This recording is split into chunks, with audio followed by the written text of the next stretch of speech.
بسم الله الرحمن الرحيم. السلام عليكم ورحمة الله وبركاته. الحمد لله والصلاة والسلام على رسول الله மபாத். அன்பிற்குரிய இஸ்லாமிய உறவுகளே, சட்டமன்ற தேர்தல் நடந்து முடிந்து இன்றைக்கு தமிழ்நாடு மிகப்பெரிய ஒரு ஆட்சி மாற்றத்தை எதிர்பார்த்து இருக்கக்கூடிய சூழலை பார்க்கிறோம். இந்த தருணத்தில் பெரும்பான்மையான மக்களுடைய கருத்து கணிப்புகள் எல்லாம் வீணாகி ஒரு தனிப்பட்ட நடிகர் மீது கொண்ட அந்த கவர்ச்சியின் மூலமாக தலைகீழாக தமிழக அரசியலில் மாற்றம் ஏற்பட்டிருக்கிறது. அதே போல இந்த மாற்றம் ஏற்பட்ட பின்னாலையும் தனிப்பெரும்பான்மையாக ஆட்சி அமைக்க முடியாத இடத்தில் இருந்து கொண்டு மிகப்பெரிய அளவில் கட்சிகளுக்கு மத்தியில் போட்டி ஏற்பட்டு இன்றைக்கு தமிழக அந்த ஆட்சி என்பது மிகப்பெரிய ஒரு விமர்சனத்திற்குள்ளாகி இருக்கிறது. அப்போ இந்த தருணத்தில் பார்த்தீங்கன்னு சொன்னால் இஸ்லாமிய மக்களாகி நாம் எந்த அளவிற்கு இதில் படிப்படை பெற வேண்டும் என்பதை நம்ம தெரிந்து கொண்டு அதன் அடிப்படையில் செயல்பட நம்ம கடமைப்பட்டிருக்கிறோம். இந்த தேர்தலை பொறுத்த வரைக்கும் நம்ம சொன்னதை போல பெரும்பான்மையான மக்களுடைய கருத்து கணிப்புகள் எல்லாம் தவிடுபடியாகி ஒரு நடிகன் என்ற ஒரே காரணத்திற்காக அவரை ஆட்சியில் அமர்த்த வேண்டும், அவர் நல்லது செய்வார் என்று நம்பி இன்றைக்கு பெரும்பான்மையான மக்கள் இளைஞர்கள் அவருக்கு வாக்கு செலுத்தி அவரை கொண்டு வந்திருக்கிறாங்க.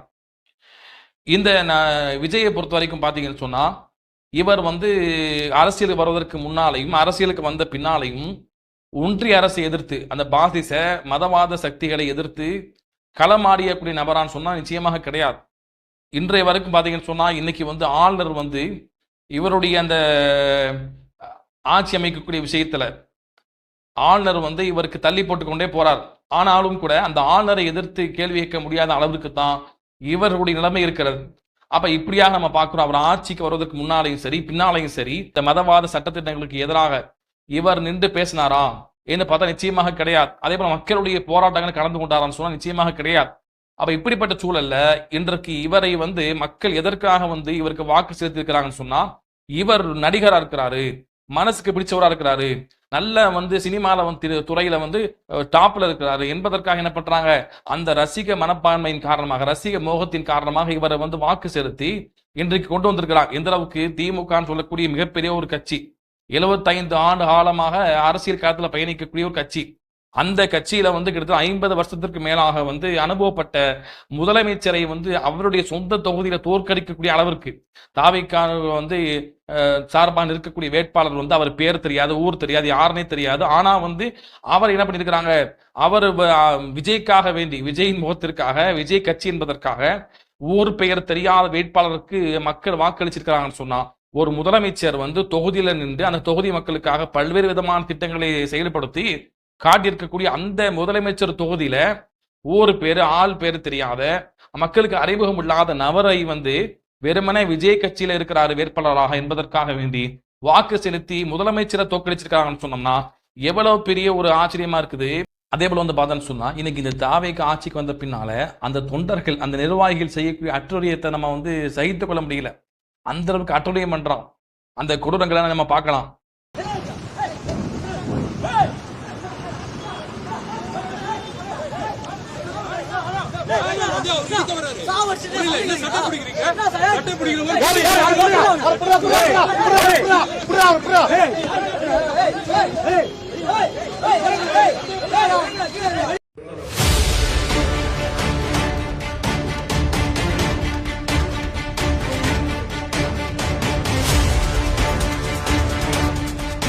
ஆடுதுறையில ஈஸ்வர் பாத்திர கடை வச்சு நடத்திட்டு இருக்கேன். கடந்த சில மாசங்களா சந்திரங்கிறவர் எங்க கடையில மாமூல் கேட்டு தொந்தரவு பண்ணிட்டு இருந்தாரு, கொடுக்க மாட்டேன்னு சொன்னோம். உடனே சந்திரன் அவர் மகன் அவரோட சொந்த உறவுக்காரர் டிவிக்கு கிளை செயலாளர் எடிசன் அவரும் எல்லாம் சேர்ந்து எங்களெல்லாம் 10-15 பேருக்கு சேர்ந்த கும்பல் தாக்கி 68,500 பணத்தையும் பிடிக்கிட்டு போயிட்டாங்க. தப்பாவுக்கு ஹார்ட் ஆப்ரேஷன் பண்ணியிருக்கு, அவருக்கு நெஞ்சிலே வச்சிருக்காங்க, தம்பிக்கு பிளட் லாஸ் நிறையா இருக்கு. இதெல்லாம் நாங்கள் கும்பகோணம் ஜிஎஸ்ல அட்மிட் ஆயிருக்கோம். காவல்துறை வழக்கு பதிவு பண்ணி சீக்கிரம் நடவடிக்கை எடுக்கணும்னு சொல்லியிருக்காங்க.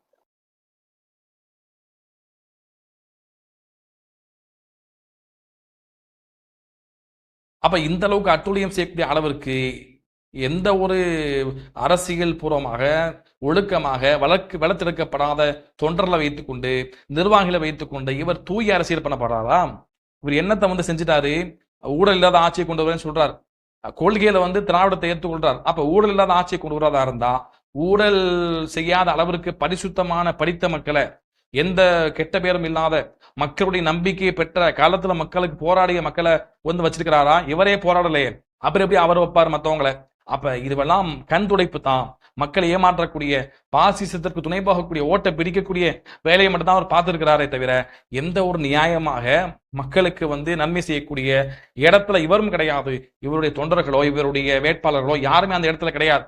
அப்ப தூய சக்தின்னு சொன்னா ஒரு பேருக்கு மக்கள்ல வந்து டயலாக் பேசினா எப்படி படத்துல டயலாக் பேச நம்புறானா இல்லையா மக்கள், அது மாதிரி தான் நிஜத்துல டயலாக் பேச நம்புவான்னு சொல்லி அவர் மக்களை நம்ப வைத்து இன்னைக்கு நிஜத்திலும் மக்கள் இப்படி இருக்கிறாங்கன்னா ரொம்ப ஆச்சரியமாக இருக்கிறது. நிஜத்திலையும் இப்படி இருப்பானா என்று எதிர்பார்க்க முடியாத அளவிற்கு தமிழகத்துல இன்றைக்கு தலைகீழாக இந்த ரசிக மனப்பான்மை என்பது நாட்டை சின்ன பின்னமாக்கி இருக்கு. ஆட்சிக்கு இன்னும் பதவிக்கே வந்து அவர் அமரல, இன்னும் ஆட்சி பொறுப்புல வந்து அமரல. அதற்கு முன்னாடியே வந்து இன்னைக்கு எவ்வளவு அராஜகம் பண்றான்னு சொன்னா ஆட்சிக்கு வந்த எவ்வளவு பண்ணுவான். அப்ப பாசிச உள்ள வந்து அழிப்பதை விட இவன் என்ன செய்வான், தன்னைத்தானே அழித்துக் கொள்ளக்கூடிய, தன் மக்களை அழித்துக் கொள்ளக்கூடிய வேலையை பார்ப்பான். அவ்வளவு மோசமாக இருக்கக்கூடிய இளைஞர்களை தான் இந்த நடிகராக விஜய் உருவாக்கி வைத்திருக்கிறார். இவர் அரசியல் படுத்தவில்லை, மக்களுக்கு ஒழுக்கத்தை கற்றுக் கொடுக்கவில்லை. இப்ப எதை வச்சு நம்ம வந்து இவரை நம்பி ஓட்டு போட்டீங்க? இஸ்லாமிய இளைஞர்கள் சிந்திங்க, மற்றவங்களை விடுங்க. இஸ்லாமிய இளைஞர்கள் வந்து சிந்திக்கக்கூடிய இடத்துல இருக்கக்கூடியவங்க, சிந்திக்கணுமா இல்லையா? இஸ்லாமிய இளைஞர்களும் இப்படி வந்து சினிமா மோகத்துக்கு அடிமையாகி இருக்கிறாங்கன்னு சொன்னா மிக வருத்தமாக இருக்கிறது. அப்ப இப்படிப்பட்ட சூழல்ல வந்து பாத்தீங்கன்னு சொன்னா பொதுவாகவே இஸ்லாமிய மக்களும் சரி, இஸ்லாம் அல்லாத எல்லாருமே சரி, இளைஞர்களுக்கு அரசியல் படுத்துங்க. இளைஞர்களுக்கு வந்து அரசியல்னா என்ன, எதை கவனிச்சு வாக்களிக்கணும், யாருக்கு வாக்களிக்கணும், யாருக்கு வாக்களித்தால் அனைத்து மக்களும் இந்த நாட்டுல வந்து எல்லாருமே நிம்மதியாக இருப்பாங்க, மத சார்பற்று யார் செயல்படுகிறார்கள், மத சார்பற்ற அந்த அரசு யாரும் வந்து உறுதியா இருக்கிறாங்க, மதவாத சக்திகள் ஒன்றிய அரசு போன்ற சக்திகள் கொண்டு வரக்கூடிய அந்த மதம் சார்ந்த அந்த சட்டத்திட்டங்களுக்கு யார் எதிராக செயல்பட்டாங்க என்று மக்கள் பிள்ளைகளுக்கு இளைஞர்களுக்கு சொல்லக்கூடிய ஒரு காலகட்டத்தில் நம்ம வாழ்றோம். எனவே நம்ம என்ன செய்யணும், இளைஞர்களுக்கு வந்து மார்க்கத்தை சொல்வதும் எப்படி முக்கியமோ அதே போல இன்றைக்கு இருக்கக்கூடிய சூழலை வந்து நாம இளைஞர்களுக்கு வந்து அரசியல் சார்ந்த விஷயங்களை நம்ம தெளிவுபடுத்துவது நம்முடைய கடமையா இருக்கு. ஏன்னு சொன்னா இன்னைக்கு வந்து பாருங்க, இப்படியாக இஸ்லாமிய மக்கள் எல்லாம் பெரும்பான்மையாக திமுகவுக்கு வாக்களிச்சாங்க. ஓரளவிற்கு எந்த அளவுக்கு சொன்னா இஸ்லாமிய அமைப்புகள் அனைத்தையும் தாண்டி ஜமாத் உலமான்னு சொல்லக்கூடிய உலமாக்குடைய அந்த ஜமாத்து அந்த தலைமை கூட என்ன செஞ்சாங்க, திமுகவுக்கு வாக்களிக்குமாறு பாசிசத்துக்கு எதிராக நிற்கக்கூடியது திமுக தான். அப்ப ஓட்டு சிதறாம என்ன திமுக வாக்களிச்சா மட்டும்தான் பாசிசம் உள்ள வராதுன்னு தெளிவா சொன்னாங்க. இப்படிலாம் சொன்னப்பட்ட பின்னாலும் கூட பாத்தீங்கன்னு சொன்னா இந்த இஸ்லாமிய கட்சியை சார்ந்த மக்களை தவிர்த்து உள்ள மற்ற இஸ்லாமியர்கள், பொதுவான இஸ்லாமியர்கள், அதே போல பொதுவான இளைஞர்கள் என்று சொல்லி எல்லாருமே அதையெல்லாம் தாண்டி விஜய்க்கு தான் வாக்களிச்சாங்க. இப்ப எப்படி ஆயிடுச்சு நிலைமை, இன்னைக்கு வந்து விஜயால வந்து பெரும்பான்மையான தொகுதியில வெற்றி பெற்றாலும் கூட அவரால் ஆட்சி அமைக்க முடியல. என்ன ஆகும், இன்னைக்கு விஜய் வந்து பெரும்பான்மை நிரூபிக்க முடியல. நாளைக்கு வந்து விஜயுடைய கட்சியிலிருந்து இப்ப காங்கிரஸ் வந்து அவரோட சேர்ந்து இருக்கிறது, அது வந்து நாளைக்கு விலகி சென்றால் விஜயினுடைய அந்த ஆட்சி கவிழ்க்கப்படலாம். அப்படி கவிழ்க்கப்படும் பொழுது விஜய் வந்து பெரும்பான்மையான அந்த இடத்தை நிரூபிக்க முடியலன்னு சொன்னா ஆளுநர் என்ன செய்வார், ஆளுநர் வந்து பதவியில் இருப்பார். ஆளுநர் பதவிங்கிறது என்ன, ஆளுநர் இயக்கக்கூடியது யாரு, பாஜக. அப்ப இந்த பாஜக வந்து உள்ளே வருவதற்கான வழியை மட்டும்தான் விஜய் வந்து செய்திருக்கிறார். அதை தவிர்த்து வந்து இவரால் தனி பெரும்பான்மையை காட்டி அவர் வந்து முழுமையாக ஆட்சி அமைக்கக்கூடிய அளவிற்கு தனி பெரும்பான்மையை காட்ட முடியல. ஓட்டை பிரிச்சு வந்து இவர் வந்து பெரும்பான்மை தொகுதியில் வெற்றி பெற்று சுயமாக ஆட்சி செய்ய முடியாத அளவிற்கு உண்டான இடத்தில் இருந்து கொண்டு ஆளுநருடைய ஆட்சி வருவதற்கு, அப்ப ஆளுநர் செய்வார் 6 மாத காலம் வந்து ஆட்சி செய்ய வாய்ப்பு இருக்கிறது. அதற்கான சூழல் தான் இன்னைக்கு ஏற்பட்டிருக்கிறது. அப்ப அந்த 6 மாச காலத்துல பாஜக எதுவெல்லாம் செய்ய முடியுமோ அதையெல்லாம் செஞ்சிருவான். அந்த அளவுக்கு வந்து பாத்தீங்கன்னு சொன்னா தமிழ்நாட்டை நாசப்படுத்த வேண்டும் என்று அந்த பாசிச சக்தி பாஜகவுக்கு தான் விஜய்க்கு வாக்களித்து விஜயை வெற்றி பெற செய்த மக்களுடைய நிலைமை வந்து இன்றைக்கு பாசிசத்தினுடைய கைகுலியா இருக்கக்கூடிய ஆளுநர் வந்து பதவியில அமர்த்தக்கூடிய ஒரு சூழலை தான் ஏற்படுத்தி இருக்கிறாங்க அப்படின்னு சொன்னா, அப்ப இது யாருக்கு லாபம், இஸ்லாமிய மக்களையும் தாண்டி அனைவருக்குமே வந்து பாத்தீங்கன்னு சொன்னா மிகப்பெரிய நெருக்கடியை தமிழகம் சந்திக்க இருக்கிறது. அல்லாஹ் பாதுகாக்க வேண்டும். அதற்கு இடையில வந்து எப்படியாவது திராவிட கட்சிகளாவது ஒன்று சேர்ந்து, அதிமுக திமுகவாவது ஒன்று சேர்ந்து அந்த பாஜகவினுடைய கைக்குலியா இருக்கக்கூடிய ஆளுநர் பதவிக்கு வந்து நாட்டை நாசப்படுத்தாம பாதுகாப்பதற்கான முயற்சியில் ஈடுபட வேண்டும். ஆனா வந்து பாத்தீங்கன்னா இஸ்லாமிய சமுதாய மக்கள் யாரையும் நம்ம நம்ப முடியாது. எல்லாரும் என்ன செய்வாங்க, தன்னுடைய கட்சியை பாதுகாக்கணும், தன்னுடைய எம்எல்ஏக்களை பாதுகாக்கணும், தன்னுடைய தொண்டர்களை பாதுகாக்கணும் என்பதற்காக என்ன செய்வாங்க, எந்த கட்சியாக இருந்தாலும் தன்னுடைய சுயலாபத்தை மட்டும்தான் பார்ப்பாங்க. நாம கூட்டணி வைத்து நாம இன்றைக்கு இருக்கிற சூழல்ல பாசிசம் உள்ள வராம பாதுகாக்கணும் என்று அவங்க பார்ப்பதை விட தங்களுடைய கட்சியை பாதுகாக்க தான் அவங்க என்ன செய்வாங்க, முயற்சி செய்வாங்க. அப்ப இஸ்லாமிய மக்களுக்கு யார் பாதுகாவலர், யாரை நம்பி நம்ம ஓட்டு போட்டோமோ இன்னைக்கு அதுவெல்லாம் தலைகீழாக மாறி இருக்கிறது.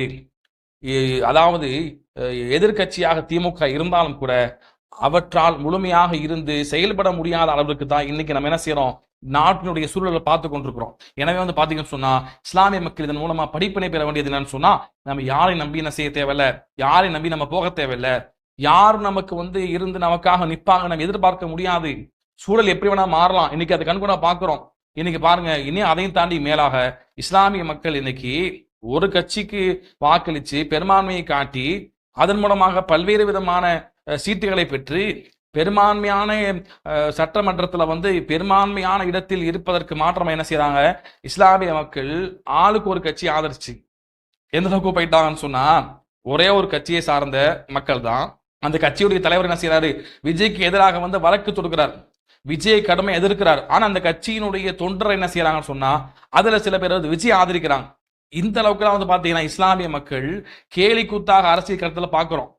விஜய் ஆதரிக்கக்கூடிய அந்த கட்சியை சார்ந்த மக்கள் விஜய்க்கு ஆதரவு தெரிவிச்சு ஏனைய இஸ்லாமிய மக்களை, மற்ற கட்சிகளை, திமுகவுக்கு சார்பாக இருக்கக்கூடிய மற்ற கட்சியை சார்ந்த இஸ்லாமிய மக்களை கடுமை விமர்சனம் பண்றாங்க. அவங்க இவங்களை விமர்சனம் பண்றாங்க.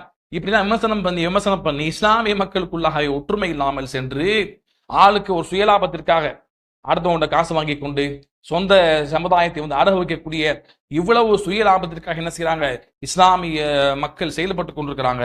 எனவே இஸ்லாமிய மக்கள் படிப்பினை பெறணும்.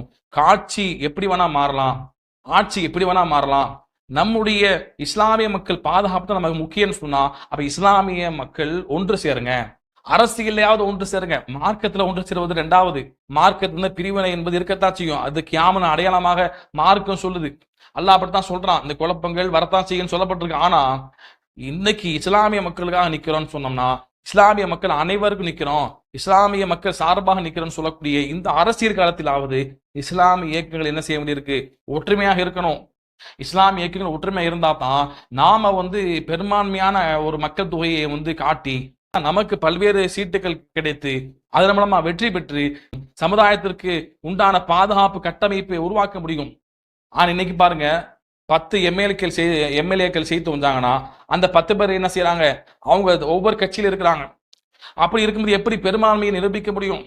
நாளைக்கு தன்னுடைய கட்சி சார்ந்து என்ன முடிவெடுக்கப்படுகிறதோ அதற்கு தான் தலை சாய்க்க வேண்டியிருக்கும். நம்ம பெரும்பான்மையாக இருந்தோம்னு சொன்னா, நாம அந்த கட்சியை விட்டு வெளியேறி வந்தோம்னா அந்த கட்சிக்கு பெரிய பாதிப்பு ஏற்படும் என்கிற ஒரு நிர்பந்தத்தை நம்ம ஏற்படுத்தணும்னா நாளைக்கு என்ன ஆகும், நமக்காக கட்சி கட்டுப்பட்டு போகக்கூடிய இடத்துக்கு நம்ம கொண்டு வர முடியும். அப்ப இஸ்லாமிய மக்கள் ஒற்றுமை இருந்தா மட்டும்தான் இதை சாத்தியப்படுத்த முடியும். இல்லைன்னு சொன்னோம்னா இஸ்லாமிய மக்கள் ஒற்றுமையாக இல்லை என்று சொன்னோம்னா, இஸ்லாமிய மக்கள் பிரிந்து இருந்தோம்னா நாளைக்கு நம்முடைய பாதுகாப்பை நம்ம தக்க வைக்க முடியாது.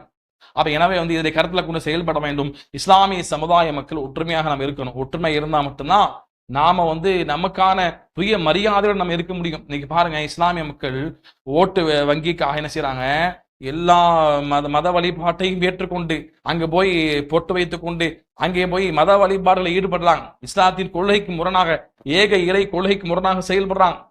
அப்ப இப்படியெல்லாம் நம்ம சுயமரியாதை இழந்து நம்ம போக வேண்டி இருக்குது. அப்போ நம்ம பெரும்பான்மையாக நம்ம இருக்கும் பொழுது, நாம் இருந்து ஒரு பவரை காட்டும் பொழுது அந்த இடத்தில் நம்முடைய ஒற்றுமையினுடைய பலம் வெளிப்பட்டு நாம் பொதுவான எல்லா மக்களுக்கும் நாம் நன்மை செய்யும் பொழுது ஒற்றுமையா இருந்து நாம செயல்பட்டாதான் அந்த ஒற்றுமையின் மூலமா கிடைக்கக்கூடிய சீட்டுகளை வைத்துக் கொண்டு நாம பதவிக்கு சென்று எல்லா மக்களுக்குமான மத சார்பற்ற ஒரு ஜனநாயக அடிப்படையில் நாம் மக்களுக்கு உரிமையை வாங்கி தந்தாதான் நாளைக்கு இஸ்லாமிய சமுதாய மக்கள் மீது பொதுவான மக்களுக்கு நம்பிக்கை பிறக்கும். அப்ப அதற்கான வழியை செய்வதா ஒற்றுமையா நம்ம இருக்கணும். அப்ப ஒற்றுமையாக இல்லாதன் காரணமாக தான் இன்றைக்கு சமுதாயம் சின்ன பின்னமாகி கிடைக்கிறது. எப்படி காட்சி மாறினாலும் நாம ஒற்றுமையா இருந்தோம்னு சொன்னா நமக்கு எந்த பாதிப்பும் வராது. இது நம்ம மனதில் கொண்டு நாம் செயல்பட வேண்டும். எனவே ஒற்றுமை என்பதை கருத்தில் கொண்டு செயல்படக்கூடிய மக்களாகும். அதே போல இஸ்லாமிய சமுதாய மக்கள் அரசியல் தெளிவோடு இருந்து, அரசியல் தெளிவோடு மார்க்கத்தில் உறுதியாக இருந்து, மார்க்கத்தை சமரசம் செய்யாமல் நாம பெரும்பான்மையாக ஒற்றுமையாக இருந்து நமக்கான உதவிகளை பெற்று நமக்கான பதவிகளை பெற்று அதனால இஸ்லாமிய சமுதாய மக்களுக்கான பாதுகாப்பு கட்டமைப்பை அமைக்கக்கூடிய நல்ல ஒரு சமுதாயமாக அல்லாஹ் ரப்பல் ஆலமீன் ஆக்கி அருள் புரிவானாக. ஆமீன் ரப்பல் ஆலமீன். அஸ்ஸலாமு அலைக்கும் வரஹ்மத்துல்லாஹி வபரகாத்துஹு.